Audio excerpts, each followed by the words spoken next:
kabalo na ba sa mga AI ing ana nakakuha na mo ng ChatGPT, nakakuha na mo. Unsa ba yung nailhan ng mga AI? Sige daw. Ano yung mga nailhan like ChatGPT?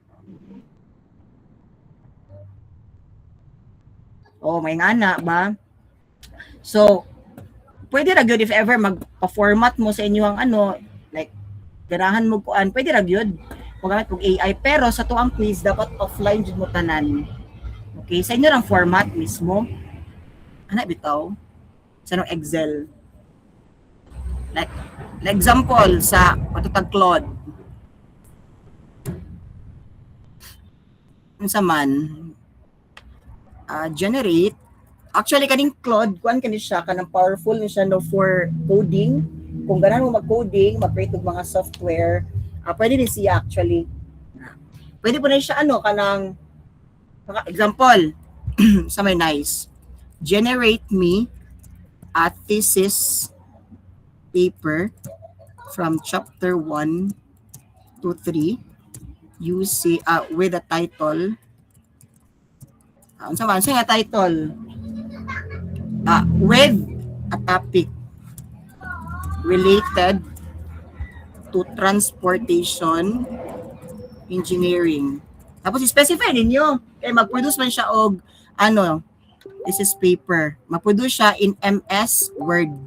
Let's say MS Word na diretso. Unsa may nice, unsa may mga conformating sa thesis ninyo? Let's say Times New Roman. Sakto ba Times New Roman? 12 double spaced sa paman. Then unsa pa man? Unsa pa yung mga ano strict na thesis ba mo? Example kanira. Maka-generate ni siya pero again ha, dili ni siya advisable kay mailan ba na kung AI generated inyong sana inyong product or not. Pero medyo dugay lang ni siya tapos limited ra maginiyahang pag-generate ani nga AI.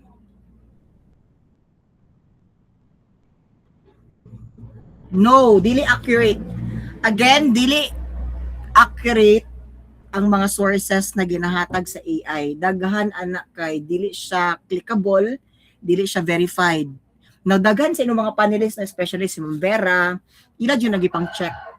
Ila na siyang gina-verify ba kung mugana ba na siya, ila na siyang gina-access through online. And daghan kay siya nasapunan na sa una, no? So, yeah, kung RRL lang, kinanglan, mag-search yun mo.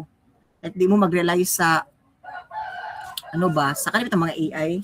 Pwede rin yung mga AI kung magpa-check ka sa grammar.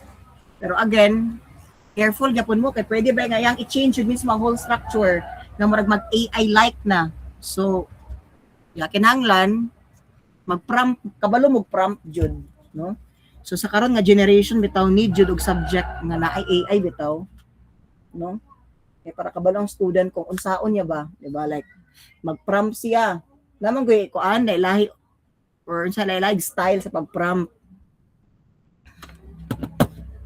So, dugay kay ba? Actually, masin mahutdan na niyo. Dugay kay siya actually. Actually, dugay jud ni mo generate.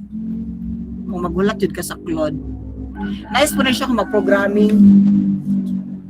Pero again, once sa programming mo tapos kani, i-check ya po din yung mga iyahang codes mismo. Kay dagan kay siya og kuan ay dagan kay error gihapon.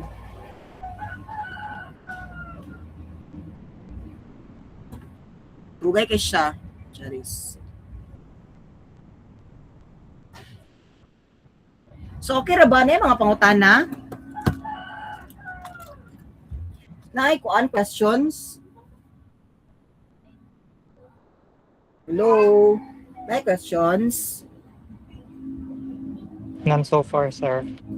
Mag-oral na ta? Oral na ta ha? Okay ra? Ayaw, sir. Ano man?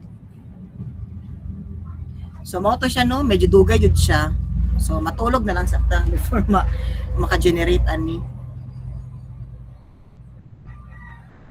Kulatan ka na to ni mo dugay mag-ayo. So dili na lang siguro ay bahala na na. So mao to siya. Pwede okay ra mo?